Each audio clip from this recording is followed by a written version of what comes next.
আমাকে ঈদে জামা কাপড় কিনে দেয়নি। আমার আব্বু নাই তো কে কিনে দেবে? কিছু বছর ভালো কাটিছে, কাটার পরে তারপরে থেকে মানে সে পরকীয়ার মধ্যে জড়ায় পড়ে। ঈদ মানেই নতুন জামা কাপড়, আনন্দ আর উৎসব, কিন্তু সবার জীবনে লাগে না সে উৎসবের হাওয়া। যে সংসারে নুন আনতে পান্তা ফুরায়, ক্ষুধা আর দারিদ্র্য যেখানে নিত্যসঙ্গী, সে সংসারে যেন ধরা দেয় না ঈদ আনন্দ। জীবনযুদ্ধে হেরে যাওয়া শামীমা দিন শেষে নিজের 2 অবুঝ শিশুর মুখে সামান্য পান্তা ভাত তুলে দিয়ে ক্ষুধা নিবারণের চেষ্টা করছেন।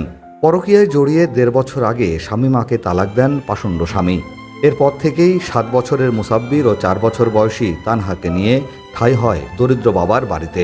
যেখানে সন্তানদের মুখে দুবেলা দুমুঠো খাবার তুলে দেওয়াই কষ্টসাধ্য, সেখানে আবার ঈদের পোশাক, এ যেন আকাশ কুসুম চিন্তা। তবে না পাওয়ার কষ্ট আছে অবুঝ 2 শিশুর মনে।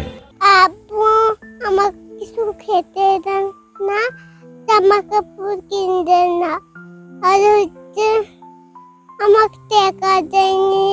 আমার আব্বু আমাকে টাকা দেয় না।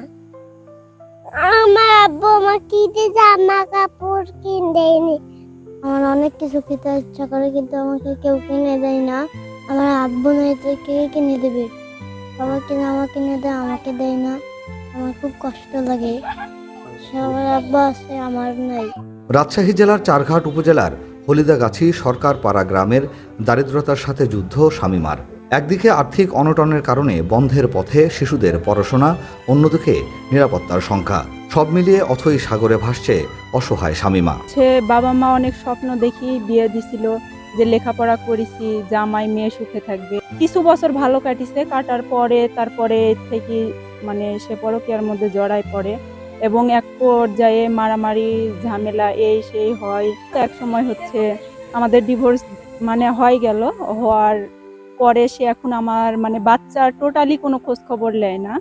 এখন তাদের লেখাপড়া, চলাচল, খাওয়া দাওয়া, পোশাক আশাক টোটালি মানে আমি একটা সাগরের মধ্যে পড়ে গেছি।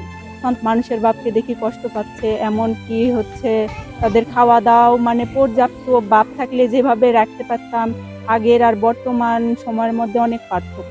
আর বাচ্চাদের রাখি যে আমি একটা কোনো কাজে যাব, এটাও আমার পক্ষে সম্ভব হচ্ছে না। বছর ঘুরে আবারও আসবে ঈদ, আবারও উল্লাস ধ্বনিতে মুখর হবে চারপাশ। প্রিয়জনের সাথে ভাগাভাগি হবে হাসি আনন্দ। বৈষম্য ভুলে আনন্দের ভাগ এই অসহায় পরিবারের মাঝে ছড়িয়ে যাবে, এমনটাই প্রত্যাশা সবার। তোফায়েল হোসেন, বাংলা নিউজ 24, রাজশাহী।